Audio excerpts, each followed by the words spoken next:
The Enron scandal was an accounting scandal involving Enron Corporation, an American energy company based in Houston, Texas. Upon being publicized in October 2001, the company declared bankruptcy and its accounting firm, Arthur Andersen, then one of the 5 largest audit and accountancy partnerships in the world, was effectively dissolved. In addition to being the largest bankruptcy reorganization in U.S. history at that time, Enron was cited as the biggest audit failure. Enron was formed in 1985 by Kenneth Lay after merging Houston Natural Gas and InterNorth. Several years later, when Jeffrey Skilling was hired, Lay developed a staff of executives that, by the use of accounting loopholes, special-purpose entities, and poor financial reporting, were able to hide billions of dollars in debt from failed deals and projects. Chief Financial Officer Andrew Fastow and other executives misled Enron's board of directors and audit committee on high-risk accounting practices and pressured Arthur Andersen to ignore the issues. Enron shareholders filed a $40 billion lawsuit after the company's stock price, which achieved a high of $90.75 per share in mid-2000, plummeted to less than $1 by the end of November 2001. The U.S. Securities and Exchange Commission (SEC) began an investigation, and rival Houston competitor Carnegie offered to purchase the company at a very low price. The deal failed, and on December 2, 2001, Enron filed for bankruptcy under Chapter 11 of the United States Bankruptcy Code. Enron's $63.4 billion in assets made it the largest corporate bankruptcy in U.S. history until the WorldCom scandal the following year. Many executives at Enron were indicted for a variety of charges and some were later sentenced to prison. Arthur Andersen was found guilty of illegally destroying documents relevant to the SEC investigation, which voided its license to audit public companies and effectively closed the firm. By the time the ruling was overturned at the U.S. Supreme Court, Arthur Andersen had lost the majority of its customers and had ceased operating. Enron employees and shareholders received limited returns in lawsuits, despite losing billions in pensions and stock prices. The executives all were charged with a felony after the allegations. As a consequence of the scandal, new regulations and legislation were enacted to expand the accuracy of financial reporting for public companies. One piece of legislation, the Sarbanes-Oxley Act, increased penalties for destroying, altering, or fabricating records in federal investigations or for attempting to defraud shareholders. The act also increased the accountability of auditing firms to remain unbiased and independent of their clients. Rise of Enron. In 1985, Kenneth Lay merged the natural gas pipeline companies of Houston Natural Gas and InterNorth to form Enron. In the early 1990s, he helped to initiate the selling of electricity at market prices and, soon after, Congress approved legislation deregulating the sale of natural gas. The resulting markets made it possible for traders such as Enron to sell energy at higher prices, thereby significantly increasing its revenue. After producers and local governments decried the resultant price volatility and asked for increased regulation, strong lobbying on the part of Enron and others prevented such regulation. As Enron became the largest seller of natural gas in North America by 1992, its trading of gas contracts earned $122 million, before interest and taxes, the second largest contributor to the company's net income. The November 1999 creation of the Enron online trading website allowed the company to better manage its contracts trading business. In an attempt to achieve further growth, Enron pursued a diversification strategy. The company owned and operated a variety of assets including gas pipelines, electricity plants, paper plants, water plants, and broadband services across the globe. Enron also gained additional revenue by trading contracts for the same array of products and services with which it was involved.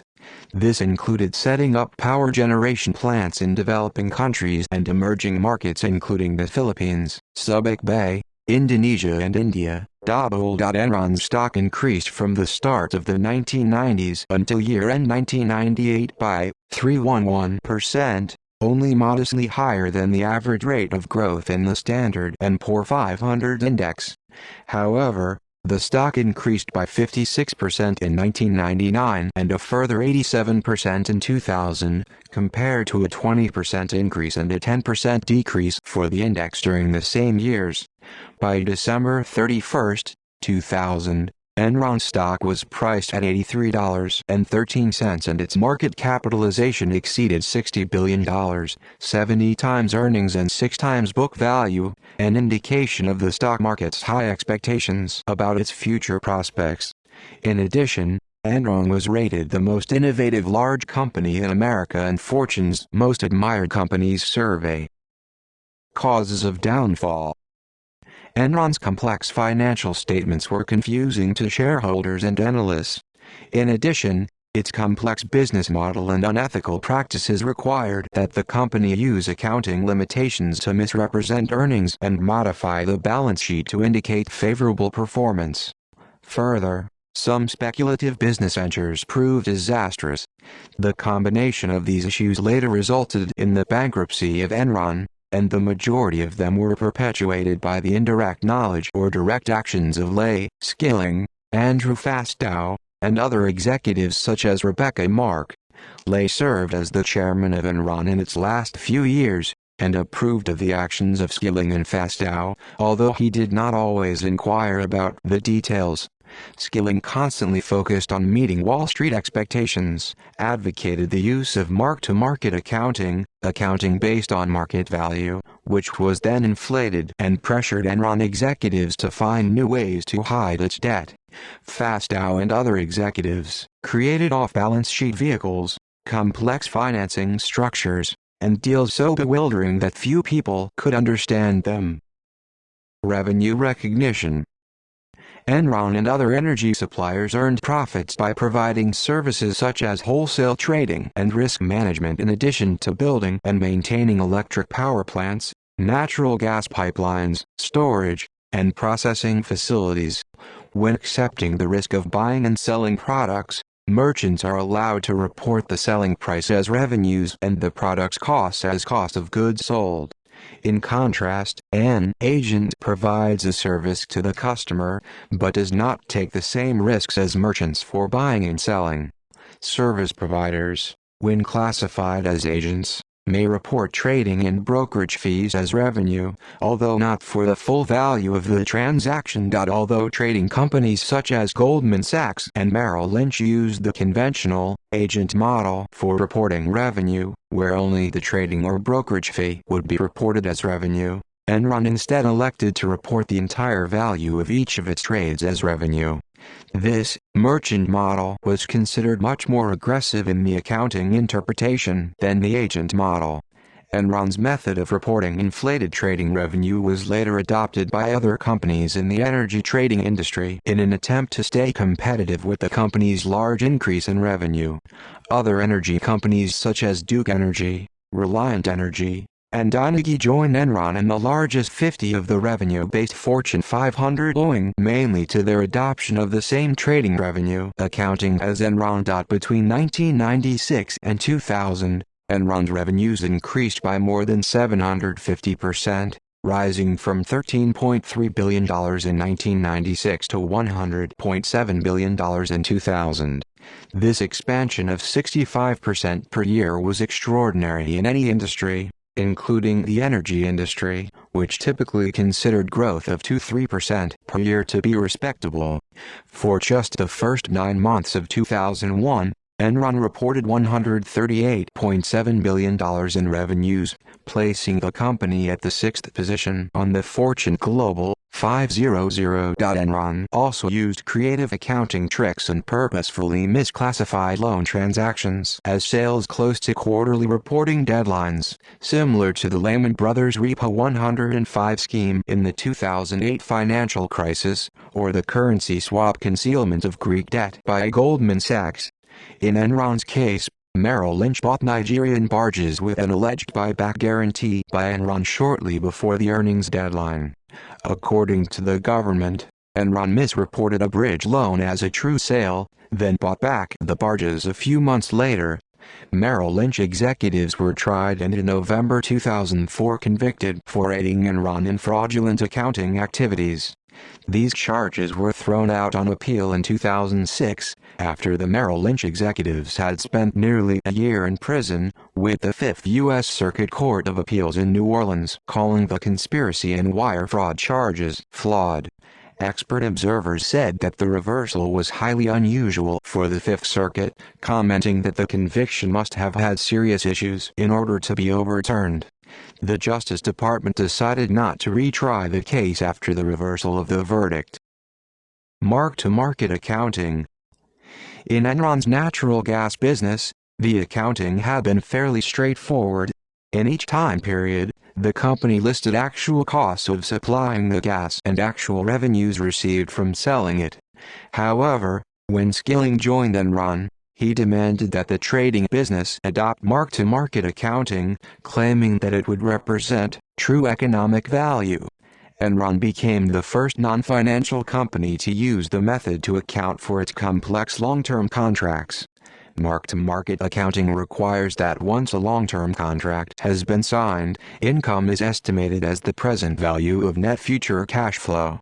Often, the viability of these contracts and their related costs were difficult to estimate.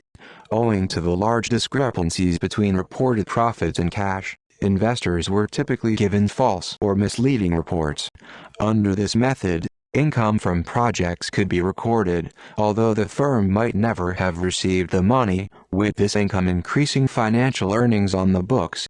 However, because in future years the profits could not be included, new and additional income had to be included from more projects to develop additional growth to appease investors.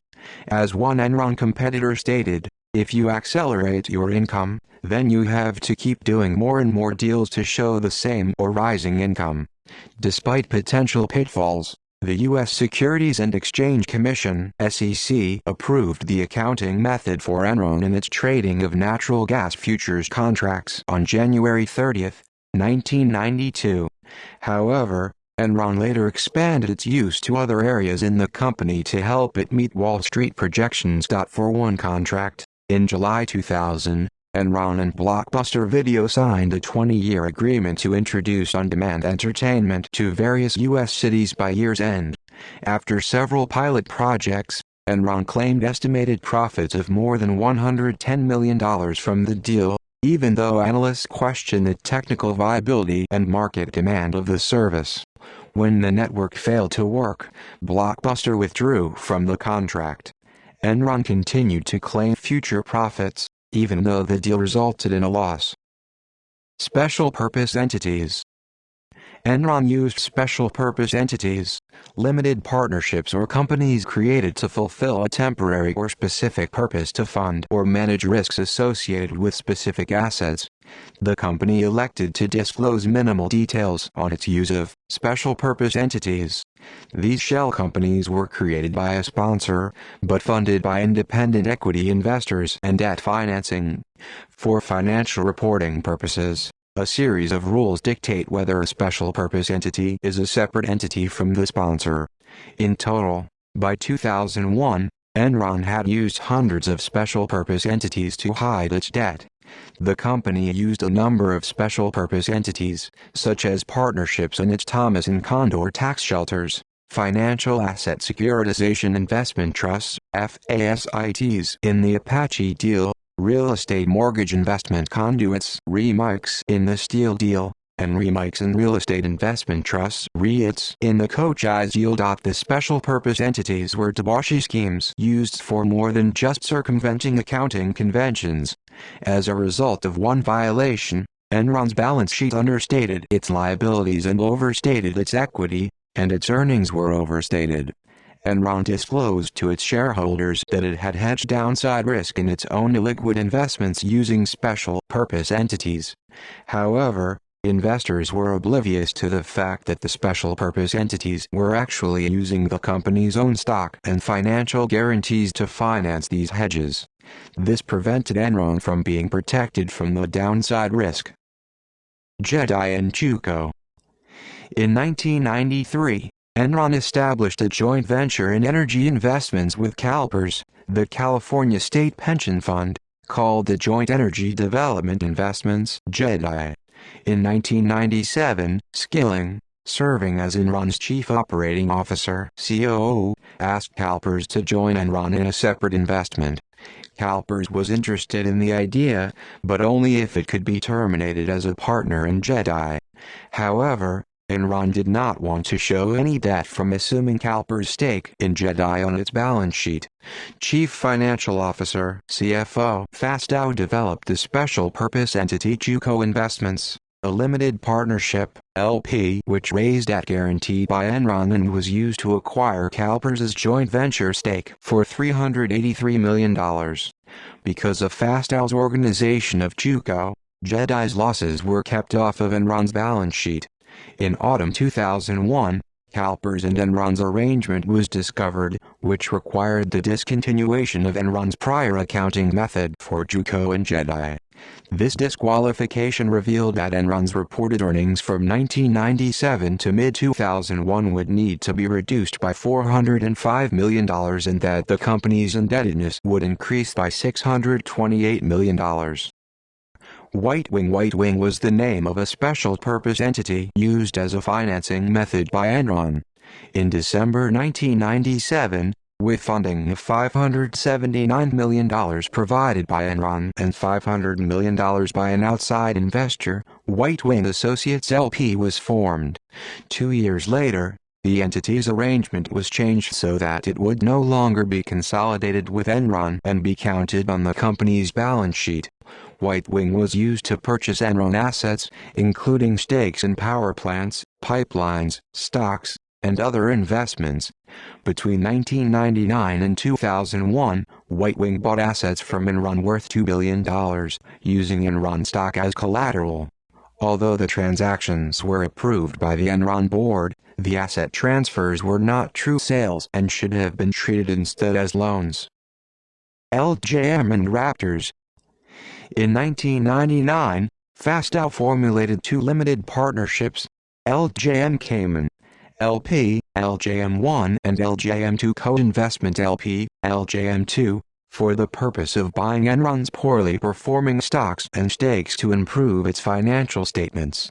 LJM1 and 2 were created solely to serve as the outside equity investor needed for the special purpose entities that were being used by Enron.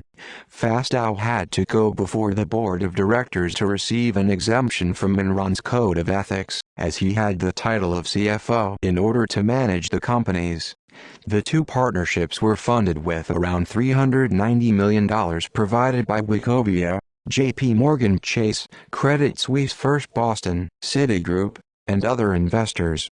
Merrill Lynch, which marketed the equity, also contributed $22 million to fund the entities. Enron transferred to Raptor IIV, four LJM-related special-purpose entities named after the velociraptors in Jurassic Park, more than $1.2 billion in assets, including millions of shares of Enron common stock and long-term rights to purchase millions more shares, plus $150 million of Enron notes payable as disclosed in the company's financial statement footnotes.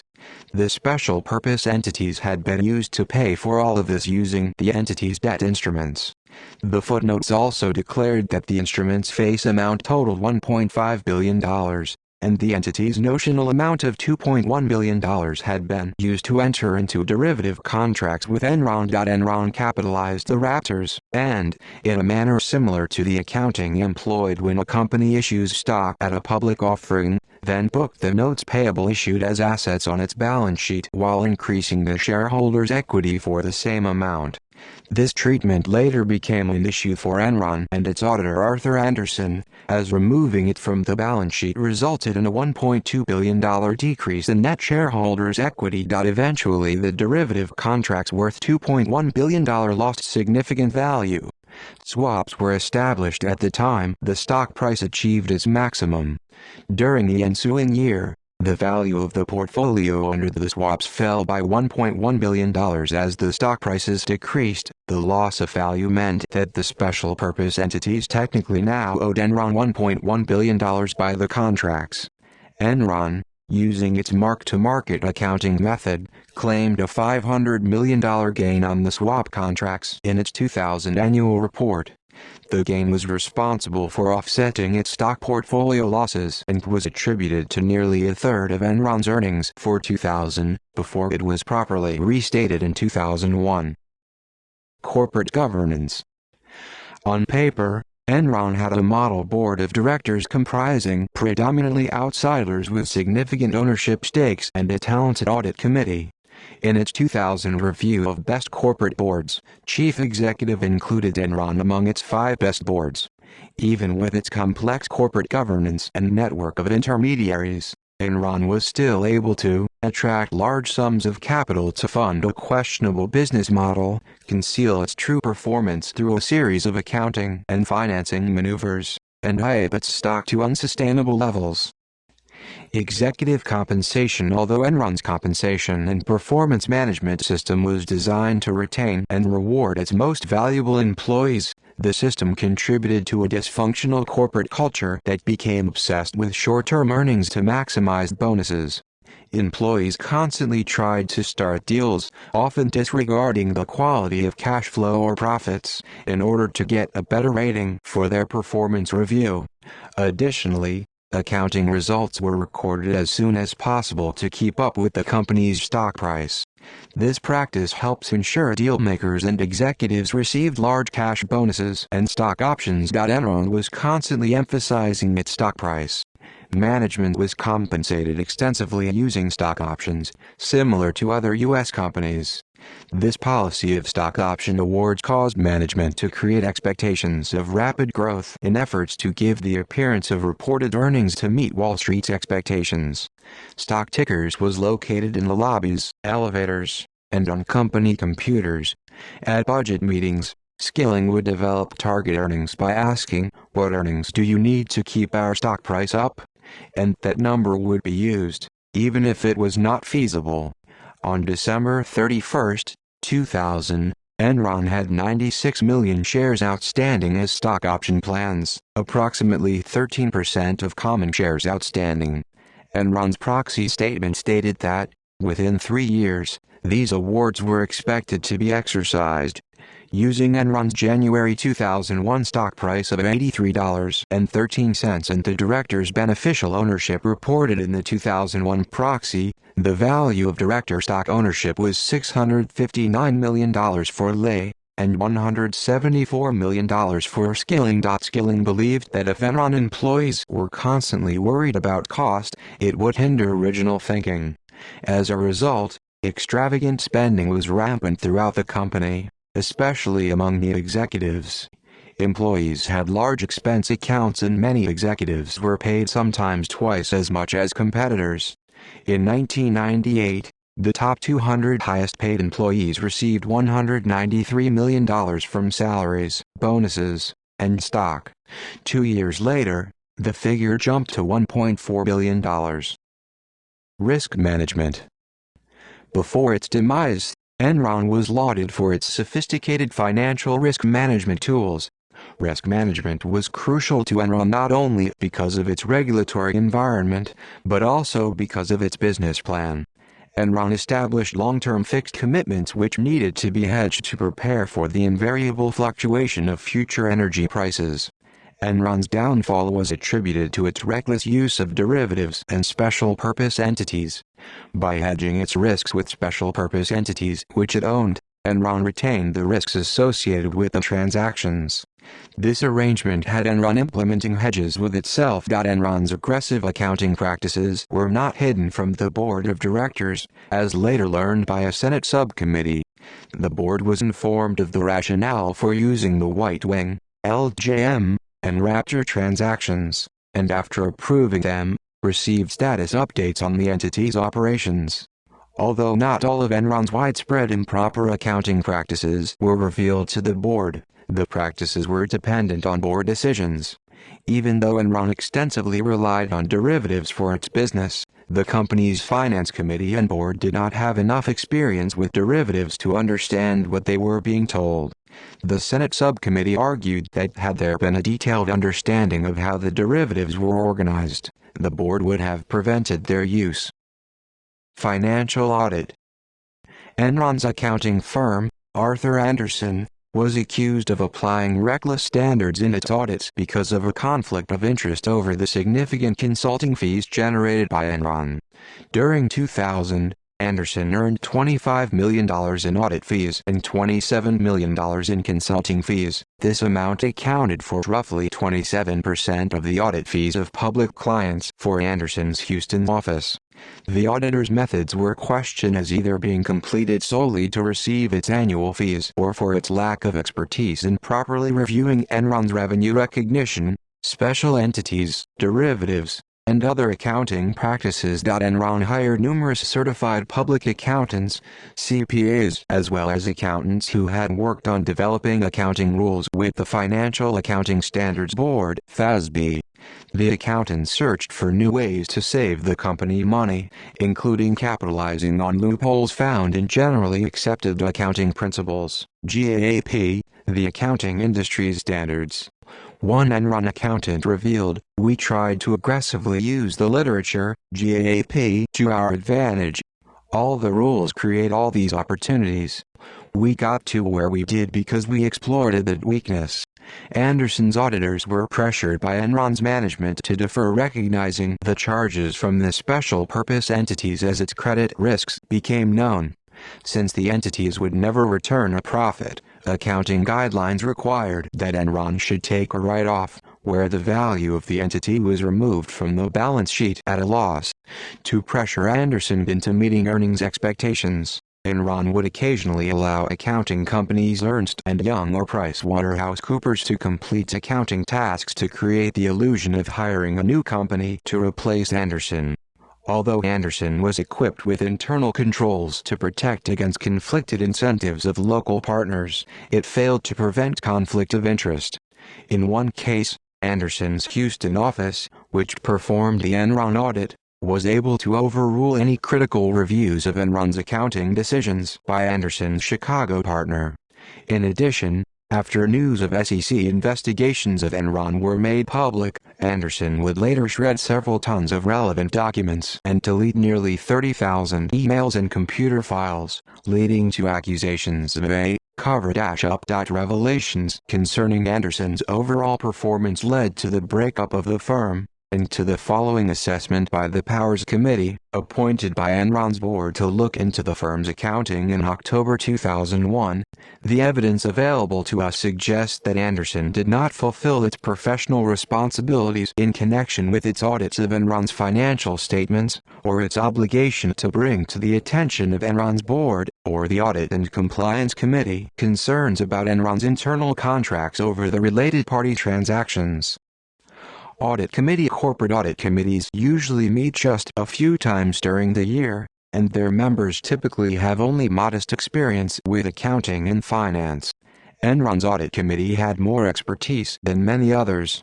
It included Robert K. Jadek, an accounting professor at Stanford University and former dean of Stanford Business School; John Mendelsohn, president of the University of Texas MD Anderson Cancer Center; Paulo Pereira, former president and CEO of the State Bank of Rio de Janeiro in Brazil; John Wakeham, former United Kingdom Secretary of State for Energy and Parliamentary Secretary to the Treasury; Ronnie Chen, chairman of Hong Kong Hang Lung Group; Wendy Graham, former chair of U.S. Commodity Futures Trading Commission. Enron's audit committee was later criticized for its brief meetings that would cover large amounts of material. In one meeting on February 12, 2001, the committee met for an hour and a half. Enron's audit committee did not have the technical knowledge to question the auditors properly on accounting issues related to the company's special purpose entities. The committee was also unable to question the company's management due to pressures on the committee. The United States Senate Permanent Subcommittee on Investigations of the Committee on Governmental Affairs report accused the board members of allowing conflicts of interest to impede their duties as monitoring the company's accounting practices. When Enron's scandal became public, the audit committee's conflicts of interest were regarded with suspicion. Ethical and political analyses. Commentators attributed the mismanagement behind Enron's fall to a variety of ethical and political economic causes. Ethical explanations centered on executive greed and hubris, a lack of corporate social responsibility, situation ethics, and get-it-done business pragmatism. Political economic explanations cited post-1970s deregulation, and inadequate staff and funding for regulatory oversight. A more libertarian analysis maintained that Enron's collapse resulted from the company's reliance on political lobbying, rent-seeking, and the gaming of regulations. Other accounting issues: Enron made a habit of booking costs of canceled projects as assets, with the rationale that no official letter had stated that the project was canceled. This method was known as the snowball, and although it was initially dictated that such practices be used only for projects worth less than $90 million, it was later increased to $200 million. In 1998, when analysts were given a tour of the Enron Energy Services office, they were impressed with how the employees were working so vigorously. In reality, Skilling had moved other employees to the office from other departments, instructing them to pretend to work hard to create the appearance that the division was larger than it was. This ruse was used several times to fool analysts about the progress of different areas of Enron to help improve the stock price. Speculative business ventures: Enron division Azurix, slated for an IPO, initially planned to bid between $321 million and $353 million for the rights to operate water system services for areas around Buenos Aires. This was at the high end of what Enron's risk assessment and control group advised. But as pressure to outbid all others and win the deal grew more intense with the approaching IPO, the Azurix executives decided to up their bid. They eventually bid $438.6, which turned out to be about twice as much as the next highest sealed bid. But when Enron executives arrived at the Argentine facilities, they found them in a shambles with all of the customer records destroyed. Timeline of downfall. On September 20, 2000, a reporter at the Wall Street Journal bureau in Dallas wrote a story about how mark-to-market accounting had become prevalent in the energy industry. He noted that outsiders had no real way of knowing the assumptions on which companies that use mark-to-market based their earnings. While the story only appeared in the Texas Journal, the Texas regional edition of the journal, short seller Jim Chanos happened to read it and decided to check Enron's 10K report for himself. Chanos did not think it made sense that Enron's broadband unit appeared to far outpace a then-troubled broadband industry. He also noticed that Enron was spending much of its invested capital, and was alarmed by the large amounts of stock being sold by insiders. In November 2000, he decided to short Enron stock. In February 2001, Chief Accounting Officer Rick Causey told budget managers, "From an accounting standpoint, this will be our easiest year ever. We've got 2001 in the bag." On March 5, Bethany McLean's Fortune article, "Is Enron Overpriced?" questioned how Enron could maintain its high stock value, which was trading at 55 times its earnings, arguing that analysts and investors did not know exactly how the company made money. McLean was first drawn to the company's financial situation after Chanos suggested she view the company's 10K for herself. In a post-MORTEM interview with The Washington Post, she recalled finding strange transactions, erratic cash flow, and huge debt. The debt was the biggest red flag to McLean. She wondered how a supposedly profitable company could be adding debt at such a rapid rate. Later, in her book, The Smartest Guys in the Room, McLean recalled speaking off the record with a number of people in the investment community who were growing skeptical about Enron. McLean telephoned Skilling to discuss her findings prior to publishing the article, but he called her unethical for not properly researching his company. Fastow claimed that Enron could not reveal earnings details as the company had more than 1,200 trading books for assorted commodities and did not want anyone to know what's on those books. "We don't want to tell anyone where we're making money." In a conference call on April 17, 2001, then Chief Executive Officer (CEO) Skilling verbally attacked Wall Street analyst Richard Grubman, who questioned Enron's unusual accounting practices during a recorded conference call. When Grubman complained that Enron was the only company that could not release a balance sheet along with its earnings statements, Skilling stammered, "Well, thank you very much, we appreciate it, asshole." This became an inside joke among many Enron employees, mocking Grubman for his perceived meddling rather than Skilling's offensiveness, with slogans such as, "Ask why, asshole," a variation on Enron's official slogan, "Ask why." However, Skilling's comment was met with dismay and astonishment by press and public, as he had previously disdained criticism of Enron coolly or humorously. By the late 1990s, Enron stock was trading for $80.90 per share, and few seemed to concern themselves with the opacity of the company's financial disclosures. In mid-July 2001, Enron reported revenues of $50.1 billion, almost triple year-to-date, and beating analysts' estimates by 3 cents a share.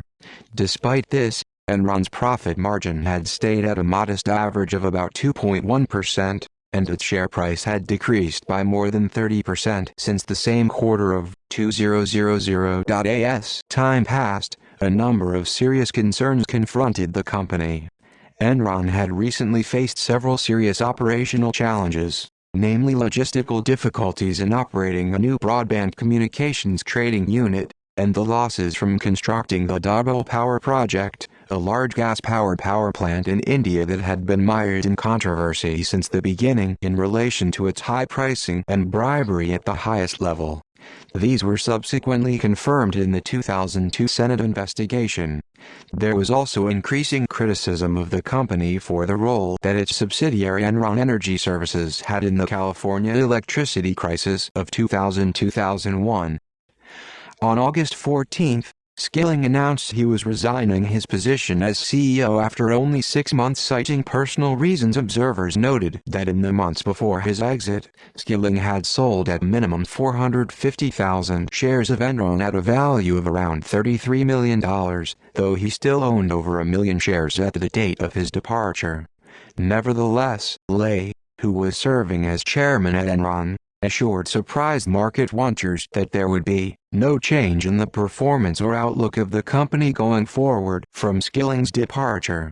Lay announced he himself would reassume the position of Chief Executive Officer. On August 15, Sharon Watkins, Vice President for Corporate Development, sent an anonymous letter to Lay warning him about the company's accounting practices. One statement in the letter said, "I am incredibly nervous that we will implode in a wave of accounting scandals." Watkins contacted a friend who worked for Arthur Andersen, and he drafted a memorandum to give to the audit partners about the points she raised. On August 22, Watkins met individually with Lay and gave him a 6-page letter further explaining Enron's accounting issues. Lay questioned her as to whether she had told anyone outside of the company, and then vowed to have the company's law firm, Vincent Elkins, reviewed the issues, although she argued that using the law firm would present a conflict of interest. Lay consulted with other executives, and although they wanted to dismiss Watkins, as Texas law did not protect company whistleblowers, they decided against it to prevent a lawsuit. On October 15, Vincent Elkins announced that Enron had done nothing wrong in its accounting practices, as Andersen had approved each issue. Investors' confidence declines. By the end of August 2001, his company's stock value still falling, Lay named Greg Wally, president and COO of Enron Wholesale Services, to succeed Skilling as president and COO of the entire company. He also named Mark Frevert as vice chairman, and appointed Wally and Frevert to positions in the chairman's office. Some observers suggested that Enron's investors were in significant need of reassurance, not only because the company's business was difficult to understand, even indecipherable, but also because it was difficult to properly describe the company in financial statements. One analyst stated, "It's really hard for analysts to determine where Enron are making money in a given quarter and where they are losing money."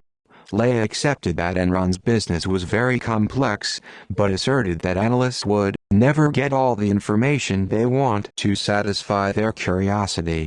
He also explained that the complexity of the business was due largely to tax strategies and position hedging. Lay's efforts seemed to meet with limited success. By September 9, one prominent hedge fund manager noted that Enron stock is trading under a cloud. The sudden departure of Skilling combined with the opacity of Enron's accounting books made proper assessment difficult for Wall Street. In addition, the company admitted to repeatedly using related party transactions, which some feared could be too easily used to transfer losses that might otherwise appear on Enron's own balance sheet.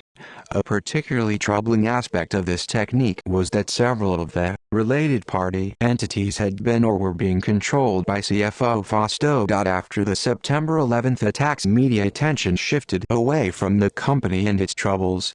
A little less than a month later, Enron announced its intention to begin the process of selling its lower margin assets in favor of its core businesses of gas and electricity trading. This policy included selling Portland General Electric to another Oregon utility, Northwest Natural Gas, for about $1.9 billion in cash and stock, and possibly selling its 65% stake in the Dabhol project in India. Restructuring losses and SEC investigation. On October 16, 2001, Enron announced that restatements to its financial statements for years 1997 to 2000 were necessary to correct accounting violations. The restatements for the period reduced earnings by $613 million, or 23% of reported profits during the period, increased liabilities at the end of 2000 by $628 million, 6% of reported liabilities and 5.5% of reported equity, and reduced equity at the end of 2000 by $1.2 billion, 10% of reported equity. Additionally, in January, Jeff Skilling had asserted that the broadband unit alone was worth $35 billion, a claim also mistrusted. An analyst at Standard & Poor's said, "I don't think anyone knows what the broadband operation is worth." Enron's management team claimed the losses were mostly due to investment losses, along with charges such as about $180 million in money spent restructuring the company's troubled broadband trading unit. In a statement, Lay said, "After a thorough review of our businesses, we have decided to take these charges to clear away issues that have clouded the performance and earnings potential of our core energy businesses." Some analysts were unnerved. David Fleischer at Goldman Sachs, an analyst turned previously one of the company's strongest supporters, asserted that the Enron management lost credibility and have to reprove themselves. They need to convince investors these earnings are real, that the company is for real, and that growth will be realized. Fastow disclosed to Enron's board of directors on October 22 that he earned $30 million from compensation arrangements when managing the LJM Limited partnerships. That day, the share price of Enron decreased to $20.65, down $5.40 in one day, after the announcement by the SEC that it was investigating several suspicious deals struck by Enron, characterizing them as some of the most opaque transactions with insiders ever seen. Attempting to explain the billion-dollar charge and calm investors, Enron's disclosures spoke of share-settled costless collar arrangements, derivative instruments which eliminated the contingent nature of existing restricted forward contracts, and strategies that served to hedge certain merchant investments and other assets. Such puzzling phraseology left many analysts feeling ignorant about just how Enron managed its business. Regarding the SEC investigation, Chairman and CEO Lay said, "We will cooperate fully with the SEC and look forward to the opportunity to put any concern about these transactions to rest." 2 days later, on October 25, Fastow was removed as CFO, despite Lay's assurances as early as the previous day that he and the board had confidence in him. In announcing Fastow's ouster, Lay said, "In my continued discussions with the financial community, it became clear to me that restoring investor confidence would require us to replace Andy as CFO. The move came after several banks refused to issue loans to Enron as long as Fastow remained CFO. However, with Skilling and Fastow now both departed, some analysts feared that revealing the company's practices would be made all the more difficult." Enron stock was now trading at $16.41, having lost half its value in a little more than a week. Jeff McMahon, head of industrial markets, succeeded Fastow as CFO. His first task was to deal with the cash crisis. A day earlier, Enron discovered that it was unable to roll its commercial paper, effectively losing access to several $billion in financing. The company had actually experienced difficulty selling its commercial paper for a week, but was now unable to sell even overnight paper. On October 27, the company began buying back all its commercial paper, valued at around $3.3 billion, in an effort to calm investor fears about Enron's supply of cash.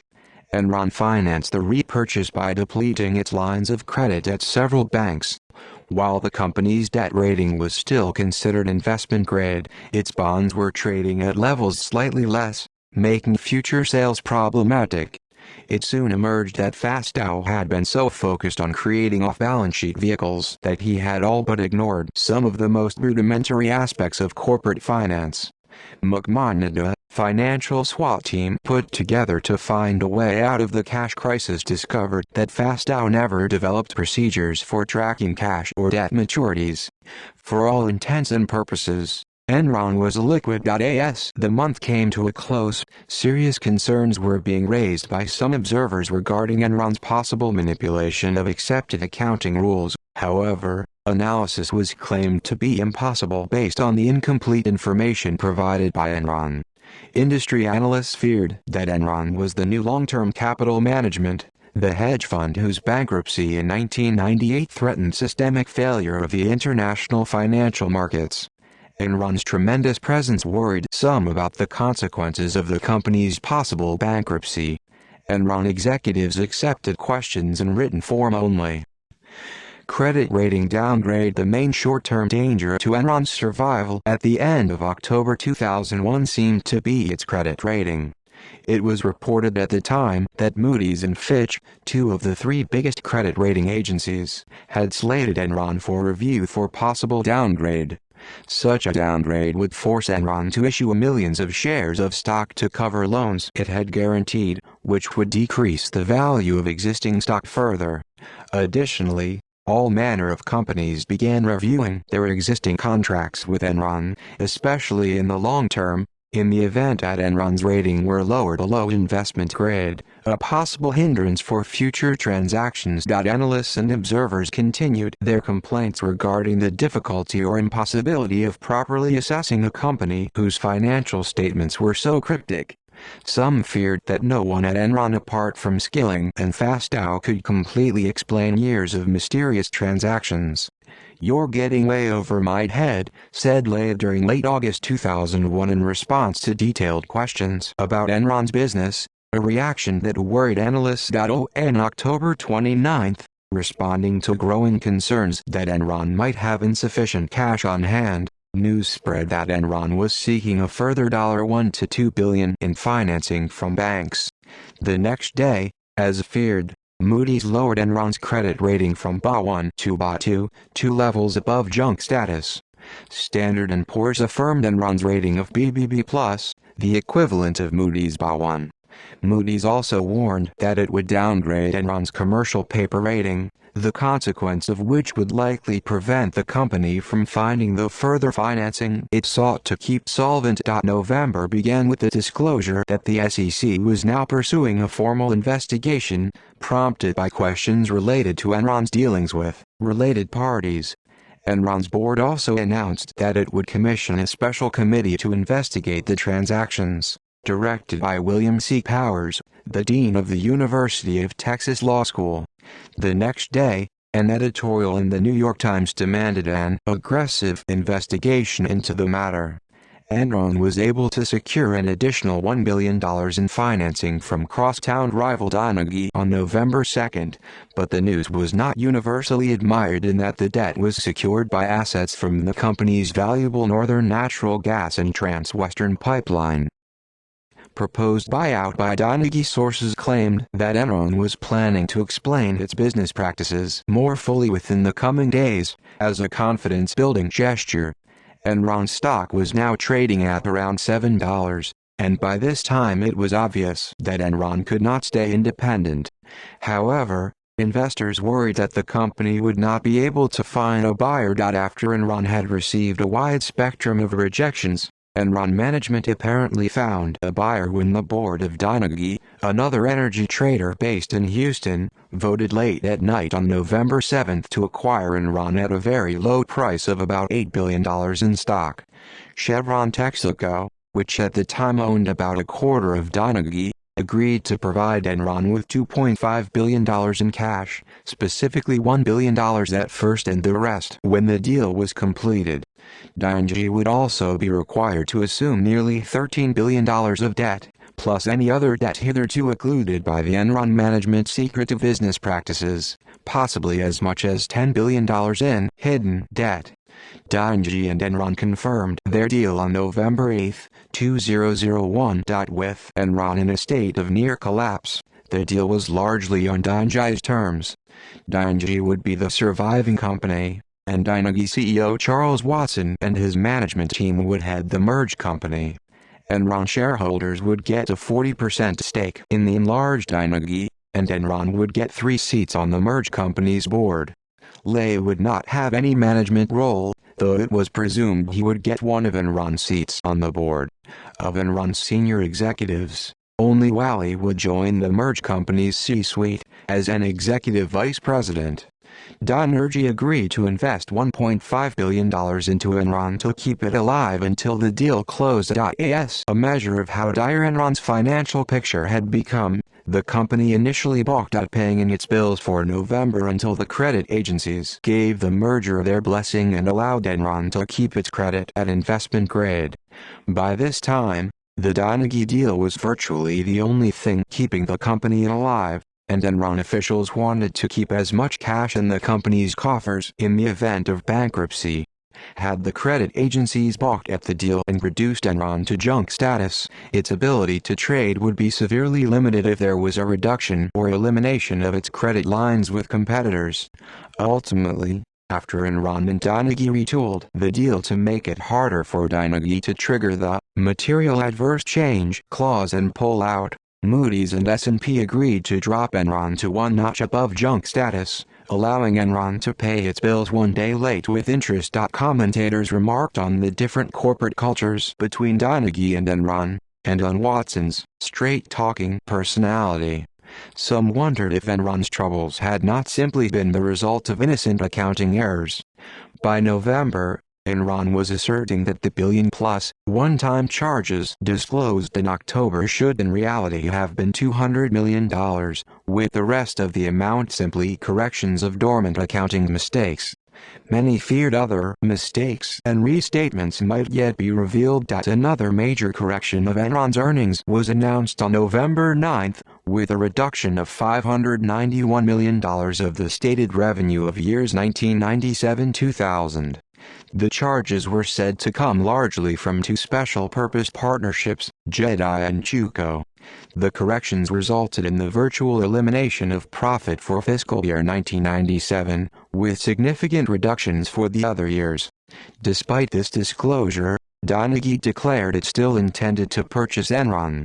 Both companies were said to be anxious to receive an official assessment of the proposed sale from Moody's and S&P, presumably to understand the effect the completion of any buyout transaction would have on Donaghy and Enron's credit rating.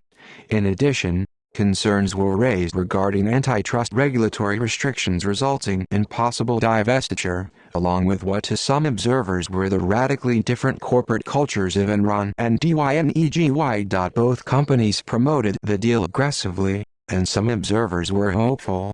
Watson was praised for attempting to create the largest company on the energy market. At the time, Watson said, We feel Enron is a very solid company with plenty of capacity to withstand whatever happens the next few months. One analyst called the deal a whopper, a very good deal financially, certainly should be a good deal strategically, and provide some immediate balance sheet backstop for Enron. Credit issues were becoming more critical, however. Around the time the buyout was made public, Moody's and S&P publicly announced that they had reduced Enron to just above junk status. In a conference call, S&P affirmed that, were Enron not to be bought, S&P would reduce its rating to low BB or high B, ratings noted as being within junk status. Additionally, many traders had limited their involvement with Enron, or stopped doing business altogether, fearing more bad news. Watson again attempted to reassure, attesting at a presentation to investors that there was nothing wrong with Enron's business. He also acknowledged that remunerative steps, in the form of more stock options, would have to be taken to redress the animosity of many Enron employees towards management after it was revealed that Lay and other officials had sold hundreds of millions of dollars worth of stock during the months prior to the crisis.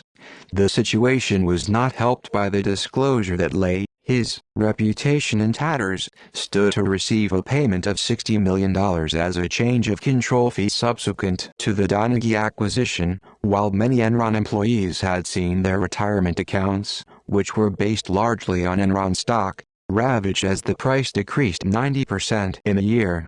An official at a company owned by Enron stated, "We had some married couples who both worked who lost as much as $800,000 or $900,000. It pretty much wiped out every employee's savings plan."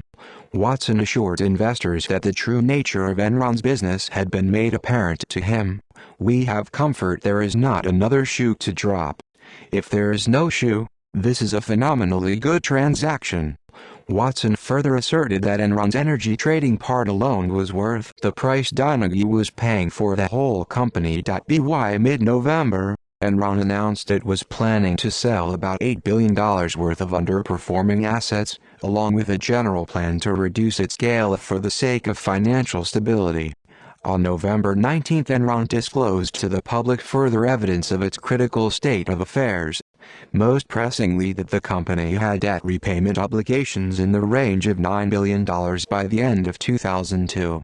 Such debts were vastly in excess of its available cash. Also, the success of measures to preserve its solvency were not guaranteed, specifically as regarded asset sales and debt refinancing. In a statement, Enron revealed, an adverse outcome with respect to any of these matters would likely have a material adverse impact on Enron's ability to continue as a going concern.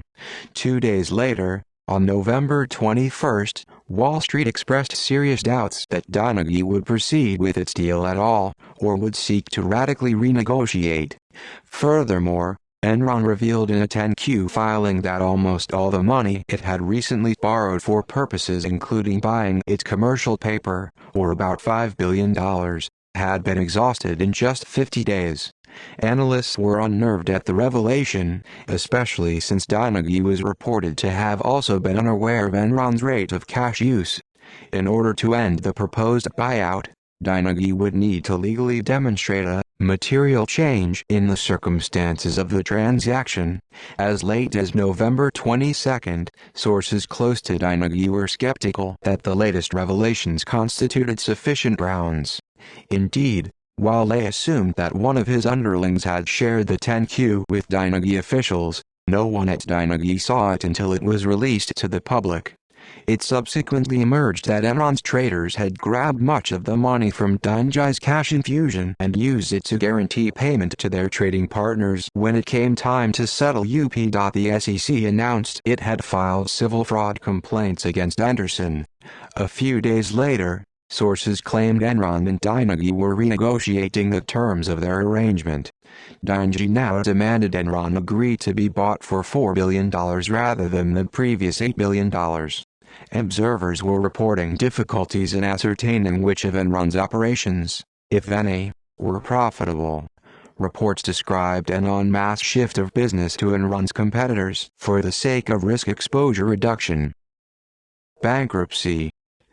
On November 28, 2001, Enron's two worst possible outcomes came true. Credit rating agencies all reduced Enron's credit rating to junk status, and ING's board tore up the merger agreement on Watson's advice. Watson later said, "At the end, you couldn't give it, Enron, to me." Although they had seemingly ironed out a number of outstanding issues at a meeting in New York over the previous weekend, ultimately ING's concerns about Enron's liquidity and dwindling business proved insurmountable. The company had very little cash with which to operate, let alone satisfy enormous debts. Its stock price fell to 61 cents at the end of the day's trading. One editorial observer wrote that, "Enron is now shorthand for the perfect financial storm." Systemic consequences were felt, as Enron's creditors and other energy trading companies suffered the loss of several percentage points. Some analysts felt Enron's failure indicated the risks of the post-September 11 economy, and encouraged traders to lock in profits where they could. The question now became how to determine the total exposure of the markets and other traders to Enron's failure. Early calculations estimated $18.7 billion.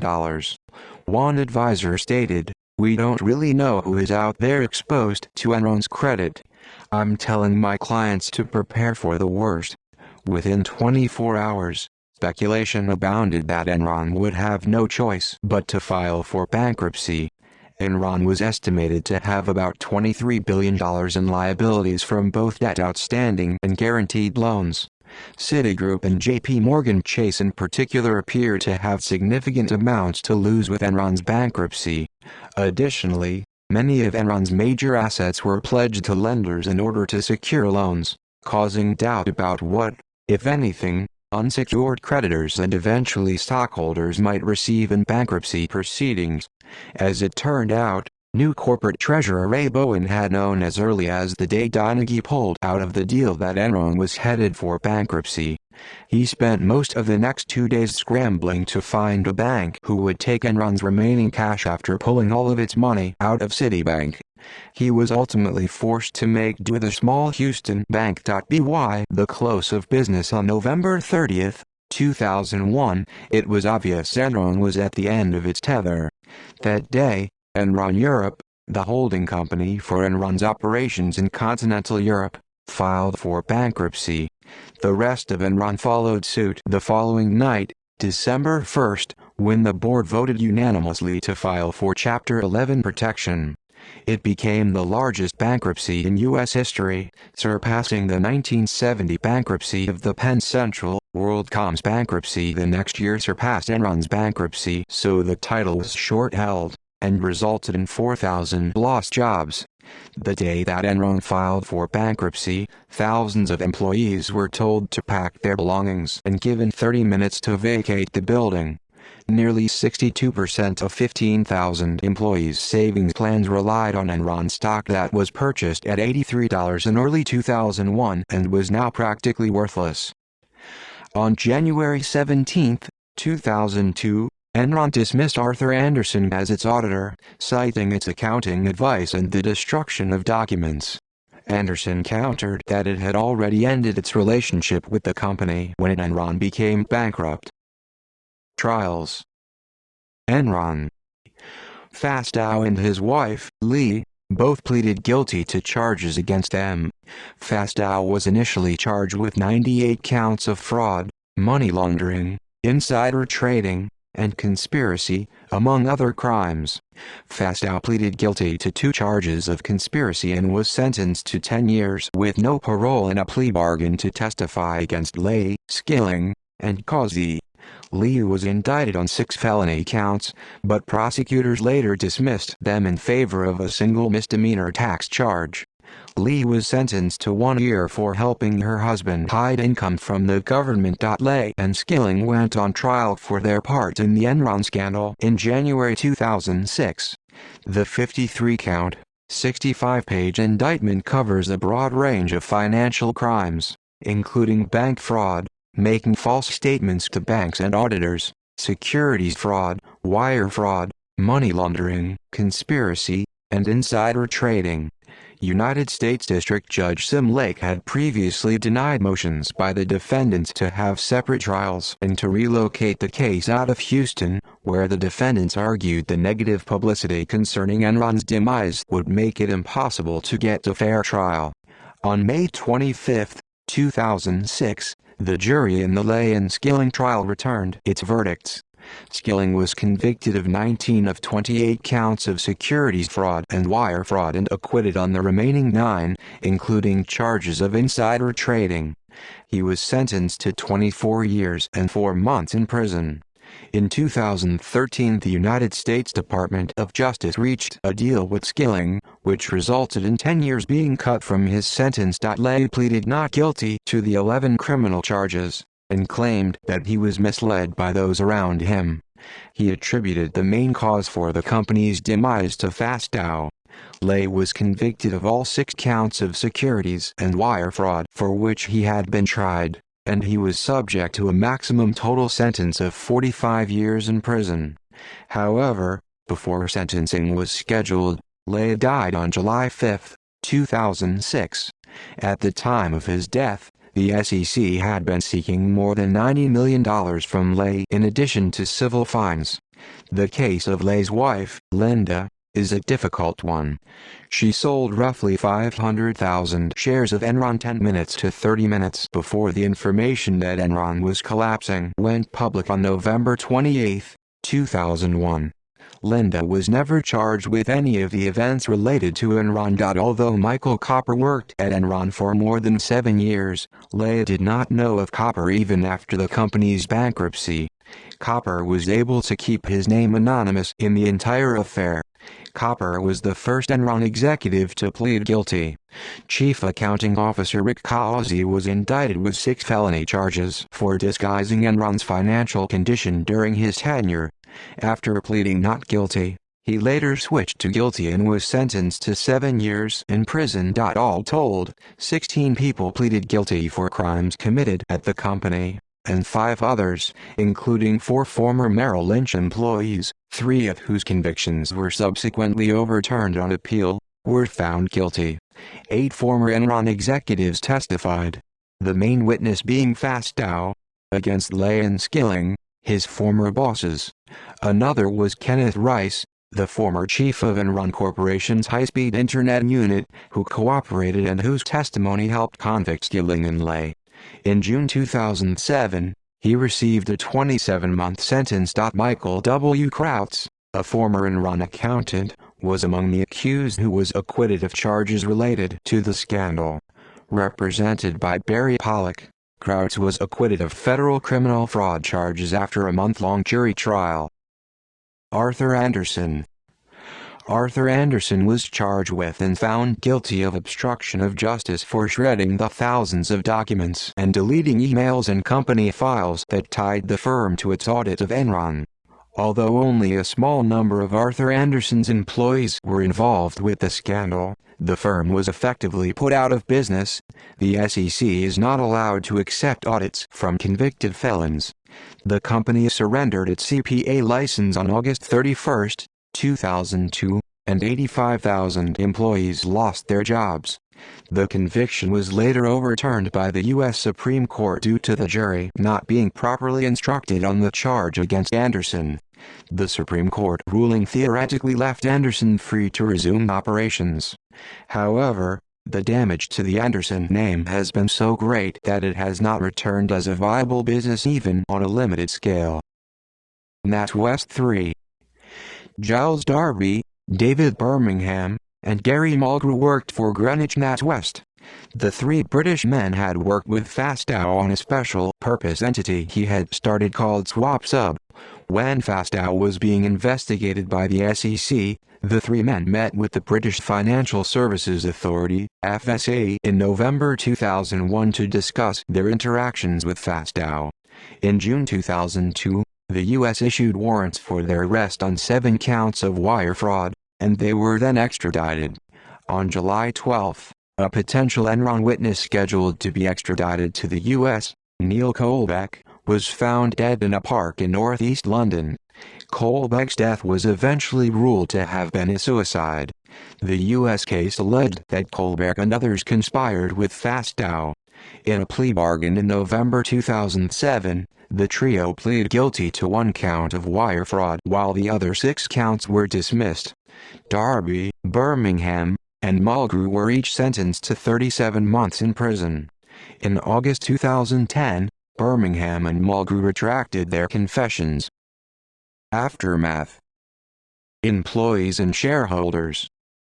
While some employees, like John D. Arnold, received large bonuses in the final days of the company, Enron's shareholders lost $74 billion in the 4 years before the company's bankruptcy. $40 to $45 billion was attributed to fraud. As Enron had nearly $67 billion that it owed creditors, employees and shareholders received limited, if any, assistance aside from severance from Enron. To pay its creditors, Enron held auctions to sell assets including art, photographs, logo signs, and its pipelines. A class action lawsuit on behalf of about 20,000 Enron employees who alleged mismanagement of their 401k plans resulted in a July 2005 settlement of $356 million against Enron and 401k manager Northern Trust. A year later, the settlement was reduced to $37.5 million in an agreement by federal judge Melinda Harmon, with Northern Trust neither admitting or denying wrongdoing. In May 2004, more than 20,000 of Enron's former employees won a suit of $85 million for compensation of $2 billion that was lost from their pensions. From the settlement, the employees each received about $3,100. The next year, investors received another settlement from several banks of $4.2 billion. In September 2008, a $7.2 billion settlement from a $40 billion lawsuit was reached on behalf of the shareholders.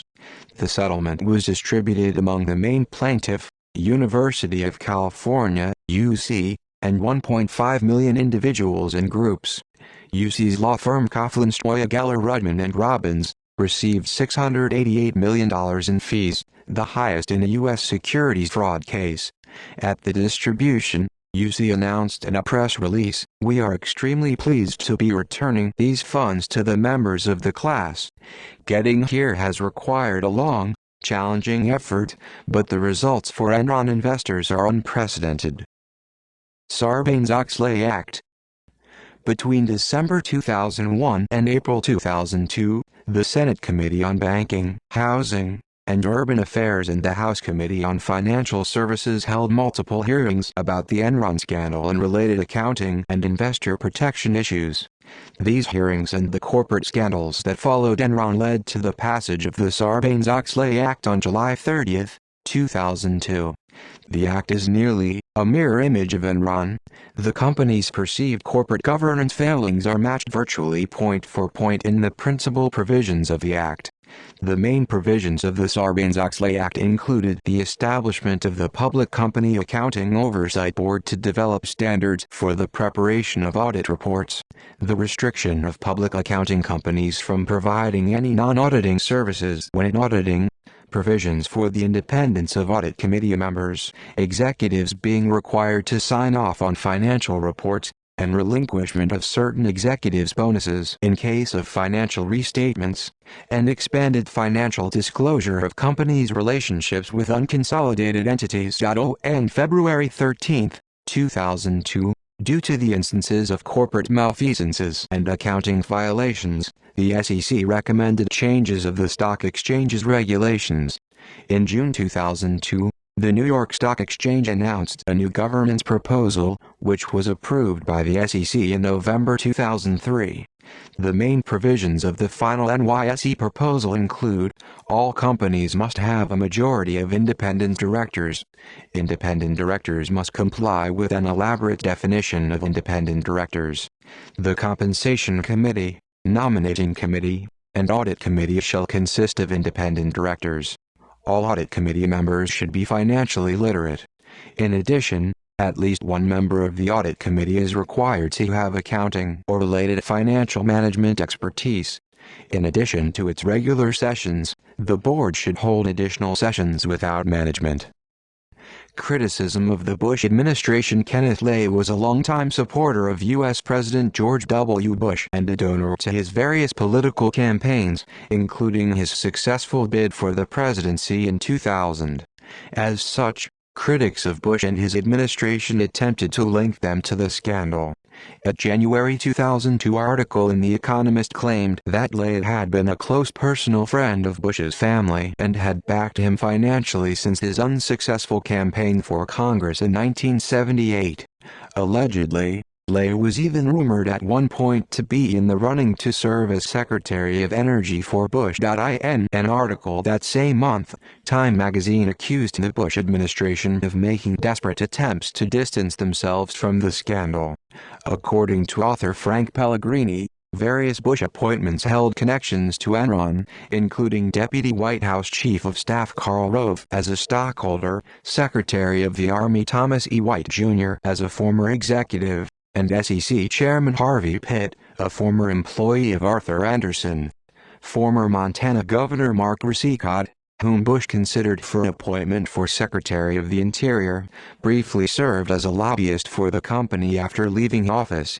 After opening a criminal investigation into the scandal, Attorney General John Ashcroft recused himself and his chief of staff from the case when Democratic Congressman Henry Waxman accused Ashcroft of receiving $25,000 from Enron for his failed re-election campaign to the Senate in 2000.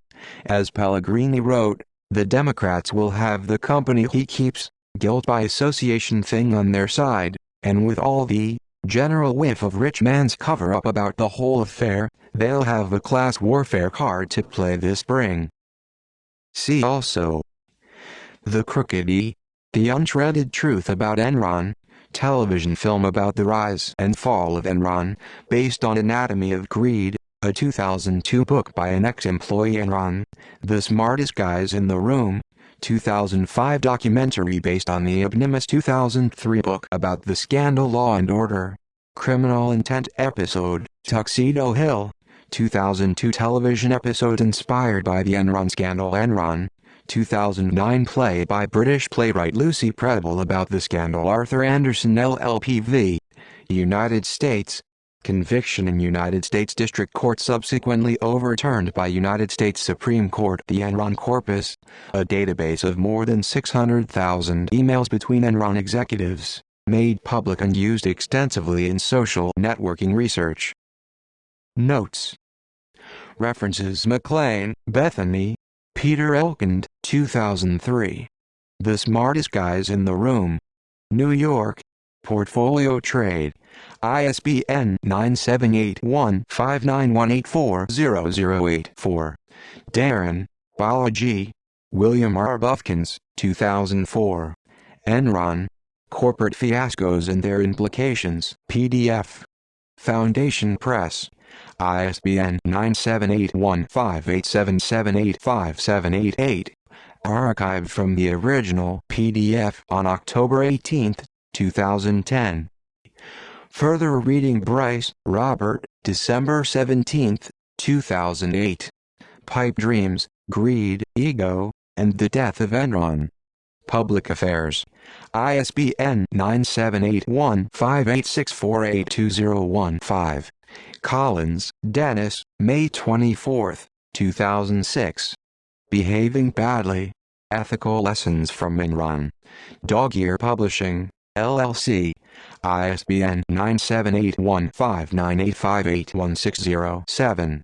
Groover, Brian, September 1, 2003. Anatomy of Greed, Telling the Unshredded Truth from Inside Enron. Basic Books. ISBN 978-0-7867-12052. Eichenwald, Kurt, December 27, 2005. Conspiracy of Fools: A True Story. Broadway Books. ISBN 970-7679-11795. Fox, Lauren, December 22, 2003. Enron: The Rise and Fall. John Wiley & Sons. ISBN 9780471478881. Fusaro, Peter C. Ross M. Miller, June 21, 2002. What Went Wrong at Enron? Everyone's Guide to the Largest Bankruptcy in U.S. History. John Wiley & Sons. ISBN 9780471265740. Salter, Malcolm S.